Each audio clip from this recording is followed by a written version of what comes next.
doing today? I'm Jamal Hicks. I'm Lindsay Turner. I'm Curtis Harville. I'm Craig Cogman. I'm Chelsea McCoy. And we're here today to talk to you about building trust in the area.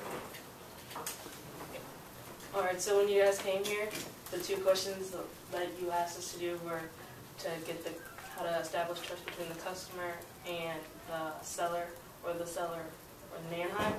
But we decided that you couldn't have one without having the other. So we kind of incorporated both in our ideas. And another thing, we also think that gaining trust is important for you guys because so that you can maintain your success.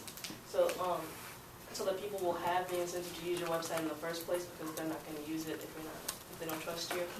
And also to ensure future loyalty. We came up with some ideas on how Manheim can gain true trust. We first thought of a customer feedback system and then creating seller and buyer profiles so people will know who you're buying from and not just a blind system. And we want to restate your ethos and show off your buyback guarantee and your price right policies. One thing that we thought that you should do with your buyback guarantee is advertise it on your website, because that's something that can gain trust between you and your potential buyers by showing them that, hey, even if you buy a car and there's something wrong with it, we'll buy it back from you, because that gives them 100% trust that they have faith in their product, and if it's not well, then they'll buy it back.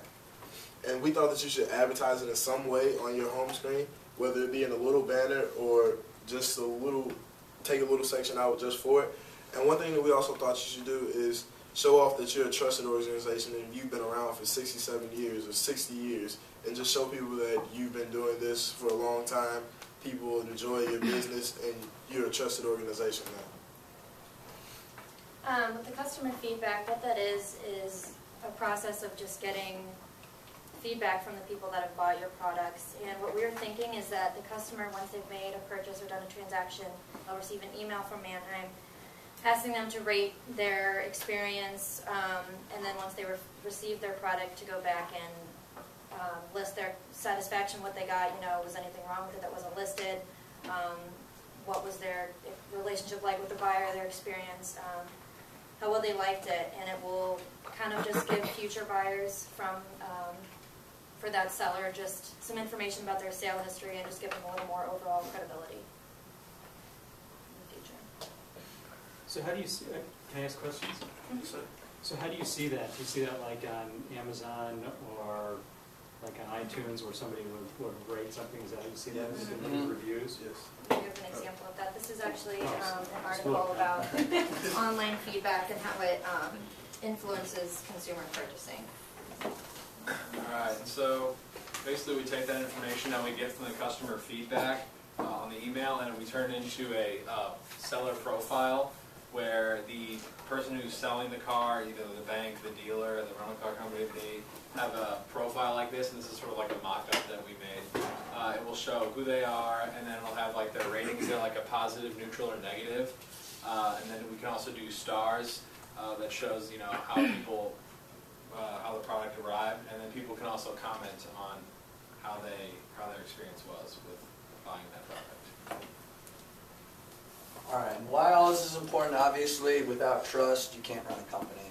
And we did a little bit of research with online shopping and how people felt with e-commerce websites. And basically what we learned that almost everybody who shops online, 84% of online shoppers only trust a handful of websites. So you want to be one of those trusted websites. And so when we created our customer feedback profiles, we tried to emulate Amazon because over half the people that were surveyed, 52% of them trusted Amazon the most, and the next website that was trusted was only trusted by 20% of the people. So we tried to kind of emulate what they did. We thought they were doing it right, as well as eBay. They do a really good feedback system. You guys are a lot like eBay where you don't sell any of your products, it's just a middleman thing. So we tried to keep, we wanted to create trust how eBay and Amazon did because we feel like they're doing it well. Any questions? How do you see that when we don't own the product we're selling? Well, it's just like eBay. They don't own anything on their website. They're not wanting to sell the products. They just host the website to buy it. And so you will work as a middleman as you are now. So you have a buyer and seller profile, and as you said, you get the car in and you inspect it. So when you get the title from the person, you end up ultimately selling it to the next person. So after that, after the transaction has been done, you send the email, and they rate the seller on how the product actually turned out. And then they can also talk to you or have a customer feedback system of if they had any problems with the seller or you in any way or form. That's the way that you get customer feedback, and that's the way that you can keep improving and growing your business for further notices.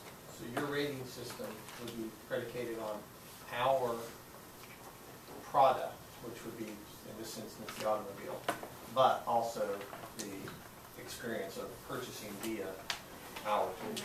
Yes, sir. Meaning, that's it. When you were looking at rating systems and supporting articles was great, thank you very much. You guys did a nice job of your homework. Did you find anyone that tied fees to ratings? Like if you have a strong rating, it's a lower fee, or some of the research we did kind of said if you have a high feedback rating, then you are more likely to sell your product at a higher price. Whereas if you have a low feedback rating, you're not going to sell it at a higher. It's kind of like with eBay, if you have a non-trusted buyer who has 0 sales, even if their product is significantly lower than a trusted seller, their product is more likely not to move because of the trusted, they have trust in that faith, and they know that the product they're getting from the trusted seller is going to be good, not a chance with other sellers. it's good. It's good stuff. All right,